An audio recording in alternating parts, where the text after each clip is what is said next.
Hello students.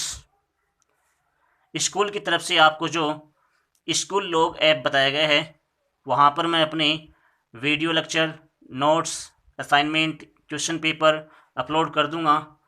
तो please आप school log app download करके और उसमें जाकर के मेरे द्वारा बनाए गए video lecture, notes, assignment, question paper देख सकते हो।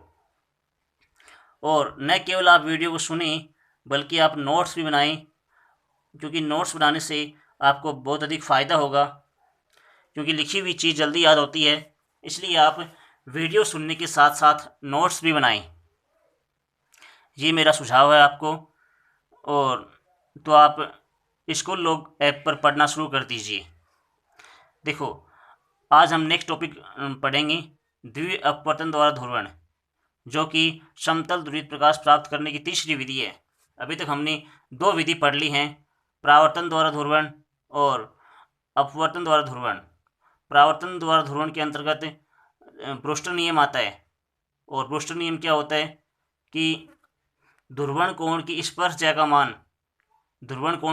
का मान माध्यम के अपवर्तनांक के बराबर होता है, म्यू इक्वल टू 10 IP।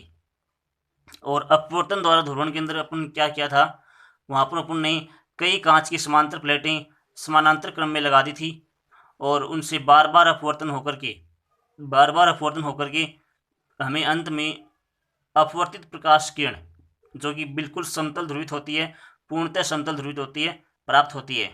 तो हमने दो विधियां पढ़ ली थी, परावर्तन द्वारा ध्रुवण और अपवर्तन द्वारा ध्रुवण। तो आज हम तीसरी विधि पढ़ेंगे, द्वितीय अपवर्तन द्वारा ध्रुवण। देखो, नाम से स्पष्ट है, द्वितीय अपवर्तन कि अपवर्तन के पश्चात हमें दो किरणें प्राप्त होंगी।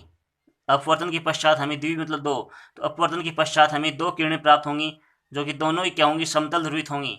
दोनों ही किरणें समतल ध्रुवित किरणें होंगी, जैसे कि यहाँ पर दिखाया गया चित्र में ई और ओ किरण। देखो, इसको हम आगे पढ़ेंगे।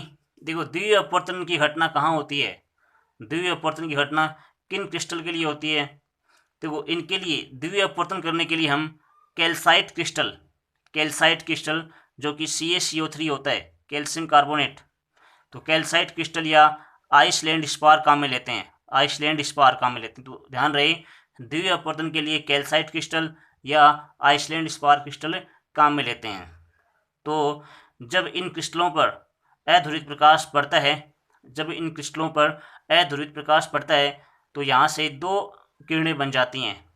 प्रकाश दो किरणों में विभक्त हो जाता है। ठीक है, तो ये दोनों किरणें क्या होती हैं, समतल ध्रुवित होती हैं।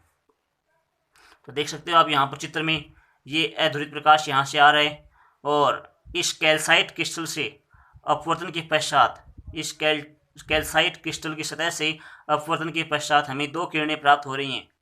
जो एक किरण है उसके एक समांतर कंपन है और जो दूसरी किरण है उसके लंबवत कंपन है। ठीक है, तो इसके समांतर कंपन, इसके लंबवत कंपन है और दोनों ही किरणें क्या हैं, समतल ध्रुवित हैं। देखो, यहाँ पर ई का मतलब क्या होता है, एक्स्ट्रा ऑर्डिनरी मतलब असाधारण किरण। और ओ का मतलब क्या होता है, ऑर्डिनरी रे मतलब साधारण किरण। तो ध्यान रहे, ई का मतलब एक्स्ट्रा ऑर्डिनरी असाधारण और ओ का मतलब ऑर्डिनरी साधारण किरण। ठीक है, अब देखो, ई और ओ में आगे अंतर पढ़ेंगे। देखो, यहाँ पर साधारण है, यहाँ पर असाधारण है। तो नाम से स्पष्ट साधारण है, मतलब साधारण मतलब क्या होता है, यह अपवर्तन के नियमों का पालन करेगी और असाधारण जो होती है वह अपवर्तन के नियमों का पालन नहीं करेगी। अब देखो, अपवर्तन के नियम क्या क्या होते हैं, जैसे स्नेल का नियम अपवर्तन का नियम है, अपवर्तन का द्वितीय नियम होता है स्नेल नियम। तो जो साधारण किरण होती है वह अपवर्तन के नियमों का पालन करती है और यह अपवर्तन के नियमों का पालन नहीं करती। इन दोनों में अंतर हम आगे पढ़ लेंगे। इसका वेग हर जगह समान रहता है, और इसका वेग हर जगह समान नहीं रहता है। तो ये बात की बात है। देखो, कैल्साइट क्रिस्टल को हम बनाते कैसे हैं, कैल्साइट क्रिस्टल ये वाला होता है, इसका एक जो कॉर्नर है वो न्यून कोण होता है 71 डिग्री का, और जो दूसरा जो कॉर्नर है वो 109 डिग्री का होता है अधिक कोण। तो ध्यान रहे, 109 और 71 से ये कैल्साइट क्रिस्टल बन गया, जो कि एक प्रकार से कैल्शियम कार्बोनेट होता है, CaCO3 कैल्शियम कार्बोनेट। तो इस कैल्साइट क्रिस्टल से अपवर्तन के पश्चात हमें दो किरणें प्राप्त होती हैं और दोनों ही किरणें क्या होती हैं, समतल ध्रुवित होती हैं। तो कैल्साइट क्रिस्टल क्या हो गया, द्वितीय अपवर्तक क्रिस्टल हो गया। द्वितीय अपवर्तक क्रिस्टल कहते हैं इसे हम, क्योंकि यह द्वितीय अपवर्तन की घटना में काम में आता है। तो देखो यहाँ पढ़ सकते हो आप, जब कोई प्रकाश की किरण किसी कैल्साइट क्रिस्टल CaCO3 या आइसलैंड स्पार की क्रिस्टल पर आपतित होती है तो अपवर्तन के पश्चात हमें दो अपवर्तित किरणें प्राप्त होती हैं। प्रकाश की इस घटना को हमें देखो दो अपवर्तित किरणें प्राप्त होते हैं। दो कौन सी हैं भाई, इसमें E और O किरणें हैं यहाँ पर। तो प्रकाश की इस घटना को द्वितीय अपवर्तन कहते हैं तथा क्रिस्टल को द्वितीय अपवर्तक क्रिस्टल कहते हैं। क्रिस्टल को क्या कहेंगे भाई, द्वितीय अपवर्तक क्रिस्टल कहेंगे। और द्वितीय अपवर्तक क्रिस्टल से प्राप्त किरणें समतल ध्रुवित होती हैं। द्वितीय अपवर्तक क्रिस्टल से प्राप्त किरणें क्या होती हैं, समतल ध्रुवित होती हैं और हमें समतल ध्रुवित प्रकाश प्राप्त ही करना होता है। तो ध्यान रहे, द्वितीय अपवर्तक क्रिस्टलों के नाम लिखिए। अगर कोई क्वेश्चन पूछ ले कि द्वितीय अपवर्तक क्रिस्टल क्या क्या हैं, कौन कौन से हैं, तो कैल्साइट और आइसलैंड स्पार। ये छोटा क्वेश्चन एग्जाम में कई बार पूछ लेते हैं। तो ध्यान रहे, इसके जो कंपन है वो समांतर कंपन है, इसके जो कंपन है वो लंबवत कंपन है। इनमें से एक तो है E किरण और एक है O किरण। अब देखो इस क्रिया को हम एक प्रयोग द्वारा समझेंगे, एक्सपेरिमेंट द्वारा समझेंगे। देखो हम एक एक्सपेरिमेंट करते हैं। एक्सपेरिमेंट कौन सा है, एक कागज़ है, एक सफ़ेद कागज़ के ऊपर एक स्याही की बिंदु लगाते हैं।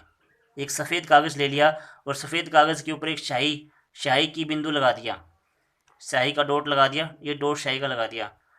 अब इस सफ़ेद कागज़ के ऊपर एक कैल्साइट क्रिस्टल रख देते हैं, कैल्साइट क्रिस्टल रख देते हैं जो कि द्वितीय अपवर्तक होता है। ठीक है, तो जब इस सफ़ेद कागज़ के ऊपर हमने एक स्याही लगा दी, स्याही से बिंदु लगा दिया और इस बिंदु के ऊपर हमने एक कैल्साइट क्रिस्टल रख दिया। फिर क्या करते हैं, हम इस कैल्साइट क्रिस्टल को घुमाते हैं। इस कैल्साइट क्रिस्टल को हम आपतित प्रकाश के चारों तरफ घुमाते हैं। तो जब इस कैल्साइट क्रिस्टल को घुमाएंगे तो हमें दो बिंदु दिखाई देंगे, तो सफ़ेद कागज़ के ऊपर एक स्याही है, स्याही की बिंदु है और स्याही की बिंदु के ऊपर हमने कैल्साइट क्रिस्टल रख दिया।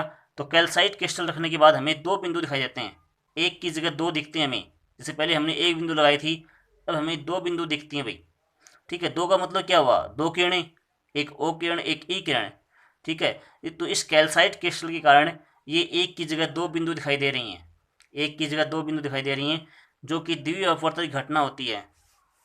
ठीक है, क्योंकि कैल्साइट क्रिस्टल से जब ये प्रकाश गुजरता है तो ये दो किरणें बन जाती हैं, तो इन दो किरणों के कारण हमें दो बिंदु दिखाई दे रहे हैं। अब देखो, जब इस कैल्साइट क्रिस्टल को हम घुमाएंगे, चारों तरफ घुमाएंगे ऐसे, तो इनमें से एक बिंदु स्थिर होता है और एक बिंदु चारों तरफ घूमता है। तो जब ये पहले एक बिंदु था और हमने कैल्साइट रख दिया तो कैल्साइट के कारण हमें दो दिखाई देते हैं, और दो दिखाई देते हैं तो और जब कैल्साइट को घुमाते हैं तो हमें दो की जगह जब घुमाते हैं तो इनमें से एक तो स्थिर होता है और एक घूमता हुआ नजर आता है। ठीक है, तो जो घूमता हुआ नजर आता है वो होती है E किरण, E प्रतिबिंब, और जो बिल्कुल स्थिर होता है वो O प्रतिबिंब होता है, O प्रतिबिंब। तो O प्रतिबिंब का निर्माण करने वाली किरण O किरण कहलाती है और E प्रतिबिंब का निर्माण करने वाली किरण E किरण कहलाती है। ठीक है, तो ये एक्सपेरिमेंट हो गया भाई। तो ध्यान रहे, कैल्साइट क्रिस्टल जो होता है वो द्वितीय अपवर्तन के लिए काम में आता है। तो इसको आप थ्योरेटिकल पोर्शन में पढ़ सकते हो आराम से कि द्वितीय अपवर्तन की क्रिया को समझने के लिए किसी सफ़ेद कागज़ पर स्याही से एक बिंदु लगाते हैं। ठीक है, स्याही से एक बिंदु लगा दिया और उसके ऊपर कैल्साइट क्रिस्टल रख देते हैं, उस बिंदु के ऊपर कैल्साइट क्रिस्टल रख देते हैं। तो ऊपर से देखने पर स्याही के एक बिंदु के स्थान पर हमें दो बिंदु दिखाई पड़ते हैं। तो एक बिंदु से दो बिंदु बन गया क्योंकि हमने कैल्साइट क्रिस्टल रखा हुआ है, और जो कैल्साइट होता है वो द्वितीय अपवर्तक होता है, एक की जगह दो कर देता है। तो जब क्रिस्टल को आपतित प्रकाश की दिशा के चारों ओर घुमाते हैं तो एक प्रतिबिंब स्थिर रहता है और दूसरा प्रतिबिंब स्थिर प्रतिबिंब चारों ओर चक्कर लगाता है। तो एक तो स्थिर रहता है और दूसरा चक्कर लगाता है। जो प्रतिबिंब स्थिर रहता है उसे O प्रतिबिंब या साधारण प्रतिबिंब कहते हैं, और O प्रतिबिंब की रचना करने वाली किरण O किरण या साधारण किरण कहलाती है। और जो प्रतिबिंब चारों ओर चक्कर लगाता है उसे E प्रतिबिंब कहते हैं, और E प्रतिबिंब की रचना करने वाली किरण E किरण या असाधारण किरण कहलाती है। ये मैंने बता दिया पहले ही। अब देखो, O किरण व E किरण में क्या अंतर है, ये मैंने पहले ही डिस्कस कर लिया कि E किरण क्या होती है, एक्स्ट्रा ऑर्डिनरी, और O किरण क्या होती है, ऑर्डिनरी। तो ध्यान रही, इन दोनों में अंतर एग्जाम में पूछ सकते हैं।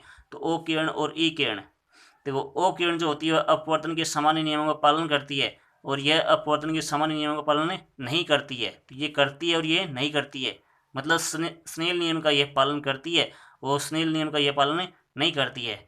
और जब ये पालन करती है तो इसका वेग सभी जगह सभी दिशाओं में समान रहता है और इसका वेग भिन्न भिन्न दिशाओं में भिन्न भिन्न होता है। इसका वेग सभी जगह समान नहीं होता है क्योंकि ये एक्स्ट्रा ऑर्डिनरी होती है, ये असाधारण होती है। तो असाधारण का मतलब क्या होता है, ये पालन नहीं करती है, इसका वेग भी हर जगह अलग अलग होता है। और जब इसका वेग समान रहता है ओ किरण का, तो इस किरण के लिए क्रिस्टल का जो अपवर्तनांक है वो हर जगह समान रहता है। तो ये अब अपवर्तन के नियमों का पालन करती है, इसका वेग हर जगह समान रहता है और इसका अपवर्तनांक भी समान रहता है। और ये नियमों का पालन नहीं करती है, इसका वेग भी समान नहीं होता है और इसका अपवर्तनांक भी हर जगह अलग अलग होता है। इसका अपवर्तनांक भी क्या होता है, हर जगह अलग अलग होता है। तो ध्यान रहे ये दोनों में अंतर हो गया। आगे नोट पढ़ते हैं। ई तथा ओ किरणें क्या होती हैं, समतल ध्रुवित होती हैं। ध्यान रहे ये तो हम पहले पढ़ चुके हैं कि दोनों क्या होती है, समतल ध्रुवित होती हैं। इसके समानांतर कंपन होते हैं, इसके लंबवत कंपन होते हैं। तो दोनों ही क्या अपने आप में समतल ध्रुवित किरणें हैं। और ई और ओ के जो कंपन होते हैं वो एक दूसरे के लंबवत कंपन होते हैं। तो ध्यान रहे इसके समांतर कंपन होते हैं, इसके लंबवत कंपन होते हैं। तो दोनों एक दूसरे के लंबवत हो गए ना अपने आप ही। तो ई और ओ के जो कंपन होते हैं वो एक दूसरे के लंबवत होते हैं। तो ये हमने आज पढ़ा द्वि अपवर्तन द्वारा ध्रुवण, ठीक है। और ये तीसरी इसकी विधि है। Thank you.